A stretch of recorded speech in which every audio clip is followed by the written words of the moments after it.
ഈ ഒരു തയ്യൽ മെഷീനിലേക്ക് നമ്മളുടെ വീട്ടിലെ പഴയ മുണ്ടും നൈറ്റിയും ഒക്കെ എത്തിയാൽ നിമിഷ നേരം കൊണ്ട് ഫാഷൻ്റെ പുതിയ ലോകം തീർത്ത് കോടികൾ വിലമതിക്കുന്ന വ്യത്യസ്തമായ ഡ്രസ്സുകൾ തയ്യാറാക്കുകയാണ് വയനാട് മാനന്തവാടി സ്വദേശിയായ ഗോപിക.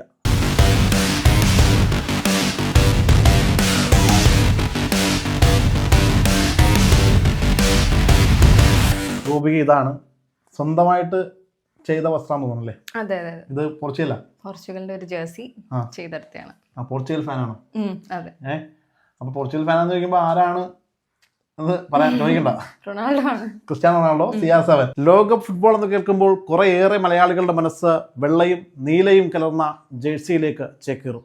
ആ 10ാം നമ്പരുകാരന് വേണ്ടിയും ഗോപിക തൻ്റെ ഒരു ഫാഷൻ വസന്തം തീർത്തിട്ടുണ്ട്.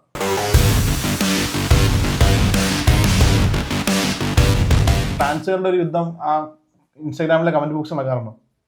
കുറച്ചൊക്കെ ഇങ്ങനെ റിക്വസ്റ്റ് ചെയ്യാറുണ്ട്. ഇപ്പൊ പോർച്ചുഗലിന്റെ വീഡിയോയിൽ തന്നെ കുറെ പേര് റിക്വസ്റ്റ് ചെയ്ത് വന്നു, അർജന്റീനയുടെ ചെയ്യോ, നെക്സ്റ്റ് അർജന്റീന ചെയ്യോ എന്നൊക്കെ പറഞ്ഞ കുറെ. പിന്നെ ബ്രസീലിന്റെ അതേപോലെ തന്നെ കുറെ വന്നിട്ടുണ്ട്, ജർമ്മനി, അങ്ങനത്തെ കുറച്ച് വരുന്നുണ്ട് റിക്വസ്റ്റ്. ഇങ്ങനെ ആൾക്കാർ ഇങ്ങനെ പറയുന്നുണ്ട്, ചെയ്യണം. ഈ ഒരു തയ്യൽ മെഷീനിലെ ഫാഷന്റെ വ്യത്യസ്തമായ ലോകം. അച്ഛൻ്റെ മുണ്ട്, അമ്മയുടെ നൈറ്റി, മുത്തശ്ശിയുടെ സെറ്റ്, എങ്ങനെയാണ് ഈ വസ്ത്രങ്ങളിൽ നിന്ന് ഇത്രയും ലക്ഷങ്ങൾ വിലമതിക്കുന്ന ഈ ഫാഷൻ ലോകത്തോട്ട് കിട്ടപിടിക്കാൻ പറ്റുമെന്ന രീതിയിലേക്ക് മാറ്റിയെടുക്കാൻ പറ്റിയത്? എന്തെങ്കിലും ഒരു യുണീക്ക് ആയിട്ട് ഒരു സാധനം ചെയ്യണം, അങ്ങനത്തെ ഒക്കെ ഒരു മൈൻഡ്, അങ്ങനത്തെ ഒരു സംഭവം മൈൻഡിൽ തന്നെ ഉണ്ടാവും. അപ്പൊ എനിക്കിത് കാണുന്ന സമയത്ത് വെറുതെ എന്തിനാ വേസ്റ്റ് ആക്കി കളയുന്നത്, അപ്പൊ നമുക്ക് അതിൽ നിന്ന് എന്തെങ്കിലും ഒരു നമുക്ക് പിന്നെ ഇടാൻ പറ്റുന്ന ടൈപ്പ് ഒരു സാധനം ഉണ്ടാക്കി എടുക്കാമല്ലോ എന്നുള്ളൊരു തോട്ടൊക്കെ വന്ന് അങ്ങനെയാണ് ചെയ്തേ തുടങ്ങിയത്. ഇപ്പം എന്തൊരു സാധനം കണ്ടാലും അതിൽ നിന്ന് എന്തൊക്കെ ചെയ്യാം എന്നുള്ളൊരു സാധനം മൈൻഡിൽ ഇങ്ങനെ വരും. വീട്ടുകാരുടെ ഒരു സപ്പോർട്ട് എങ്ങനെ? അച്ഛന്റെ മുണ്ട് അല്ലെങ്കിൽ അമ്മയുടെ നൈറ്റി ആദ്യം കട്ട് ചെയ്യാൻ ചെന്നപ്പോഴത്തേക്ക് ഒരു സമ്മതിച്ചോ? ആദ്യം ഇതേപോലെ കുറെ ചോദിച്ച് പുറകെ നടക്കേണ്ടി വന്നു.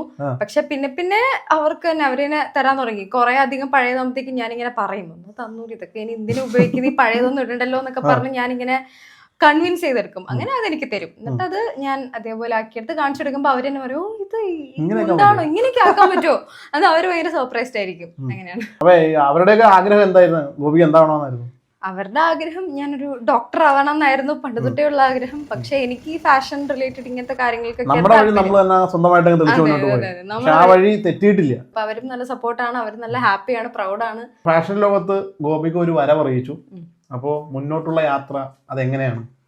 മുന്നോട്ട് ഇതേപോലെ എനിക്കൊരു ബിസിനസ് ഉണ്ട്, ക്ലോത്തിങ്ങിൻ്റെത്. ഞാൻ കോളേജ് കഴിഞ്ഞപ്പോൾ തന്നെ ഞാൻ സ്റ്റാർട്ട് ചെയ്തതാണ്. ഇൻസ്റ്റാഗ്രാം ത്രൂ ആണ് ഓർഡേഴ്സ് ഒക്കെ എടുക്കുന്നത്. അപ്പം ചെറിയ രീതിയിലൊക്കെ ഓർഡേഴ്സ് വന്നുകൊണ്ടൊക്കെ ഇരുന്നായിരുന്നു. അതായിരുന്നു ഞാൻ മെയിനായിട്ട് കോൺസെൻട്രേറ്റ് ചെയ്തത്. പിന്നെ ഇപ്പോഴാണ് ഞാൻ എൻ്റെ ഒരു കണ്ടന്റ് ഇടാനും അപ്സൈക്കിളിൻ്റെയും അങ്ങനത്തെ കണ്ടന്റ് ഒക്കെ ഇട്ട് ഇപ്പം നല്ല രീതിയിൽ ഓർഡേഴ്സ് വരുന്നുണ്ട്. അപ്പം അതാണ് ഞാൻ ഫ്യൂച്ചറിലേക്ക് ഒരു ബിസിനസ് നല്ല കുറച്ചുകൂടെ ഒന്ന് എസ്റ്റാബ്ലിഷ് ചെയ്ത് കുറച്ചുകൂടെ ഒന്ന് വർക്കേഴ്സിനെയൊക്കെ വെച്ച് കുറച്ച് അങ്ങനെ ചെയ്യണം എന്നാണ് എൻ്റെ ഒരു ഇപ്പം ഉള്ളൊരു ഐഡിയ. അപ്പോൾ പുതുപുത്തൻ ഫാഷൻ പരീക്ഷണങ്ങളിലൂടെ ലോകത്തെ വിസ്മയിപ്പിക്കുക.